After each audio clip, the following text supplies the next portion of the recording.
சில பேர் பேசுறாங்க, விஜய் அவர்களுக்கு தேர்தல் களத்தோட வெற்றி தோல்வி தெரிஞ்சிருச்சு. அதனால தான் படத்துல நடிக்க போறாருன்ட்டு இணையதளத்துல ஊட்டிக்கிட்டு இருக்காங்க உடன்பிறப்புகள். அவங்களுக்கு ஒரு விஷயம் சொல்லணும். தலைவர் விஜய் அவர்கள் தெளிவாக ஒரு முடிவு எடுத்துட்டு தான் வராரு. என்னுடைய கடைசி 2 திரைப்படங்கள் இருக்கு. இது இந்த படம் கிடையாது. கோட் திரைப்படத்துக்கு முன்னாடியே அறிவிச்சிட்டாரு. கோட் திரைப்படத்தை முடிச்சுட்டு அதன் பிறகு நான் ஒரு கமிட் பண்ணியிருக்க ஒரு திரைப்படத்தை முடிச்சிட்டு பிறகு நான் நடிக்கவே மாட்டேன் அப்படின்னு தான் சொல்லியிருந்தாரு. முதல் மேடையிலும் அதுதான் பேசியிருந்தாரு. இதுவரைக்கும் என்னை இந்த உயரத்துக்கு கொண்டு வந்த மக்களுக்கு நான் நல்லது செய்யணும்னு நினைக்கிறேன். இதுவரைக்கும் சம்பாதித்தது போதும். இந்த உச்சத்தை நான் விட்டுட்டு தான் வரேன் அப்படின்ட்டு அவர் அந்த மேடையிலையும் பேசியிருந்தாரு. தொடர்ந்து இந்த நிலைப்பாட்டில் தான் இருக்காரு தளபதி விஜய் அவர்கள். இருந்தாலும் அவதூறு பரப்பணும் அப்படிங்கிற ஒரு காரணத்தினால திமுகவினர் அவதூறு பரப்பிட்டு இருக்காங்க அப்படின்னு பார்க்க முடியுது. திமுக அப்படிங்கிற ஒரு கட்சி இல்லைன்னா கருணாநிதி அவர்களுக்கு ஸ்டாலின் அவர்கள் மகனாக இல்லை அப்படின்னா, ஸ்டாலின் அவர்களுக்கு உதயநிதி ஸ்டாலின் மகனாக இல்லை அப்படின்னா, உதயசூரியன் சின்னம் திமுகவில் இல்லை அப்படின்னா, இத்தனாயிரம் கோடிகள் சொத்து இல்லை அப்படின்னா, ஸ்டாலின் அவர்களும் உதயநிதி ஸ்டாலின் அவர்களும் ஊராட்சி மன்ற தேர்தல் நடக்கும் உள்ளாட்சி தேர்தல், அந்த தேர்தலில் ஒரு வார்டு மெம்பரா கூட ஆக முடியாது அப்படிங்கறத இந்த இடத்துல நான் சொல்ல விரும்புறேன்.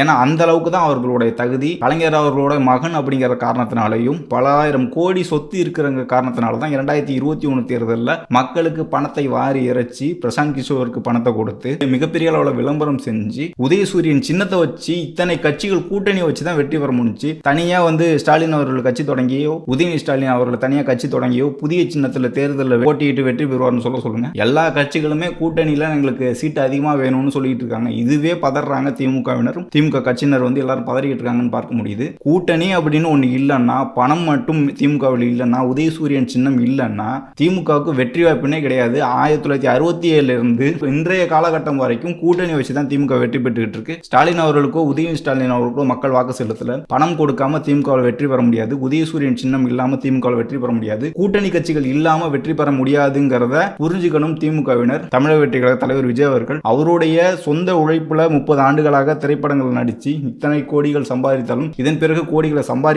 வாய்ப்புகள் இருந்தாலும் அதை விட்டுட்டு மக்களுக்காக வரணும்னு சொல்லிட்டு இருக்காரு. அதற்காக உழைச்சிட்டு இருக்காரு. கண்டிப்பாக 2026 தேர்தலில் வெற்றி பெறுவாரு. அவருடைய தகுதியை நீங்க நிர்ணயிக்காதீங்க. அவர் வெற்றியை நோக்கி தான் பயணிச்சுட்டு இருக்காரு. 2026 கண்டிப்பா வெற்றி பெறுவாரு அப்படிங்கறத இந்த இடத்துல சொல்ல விரும்புறேன்.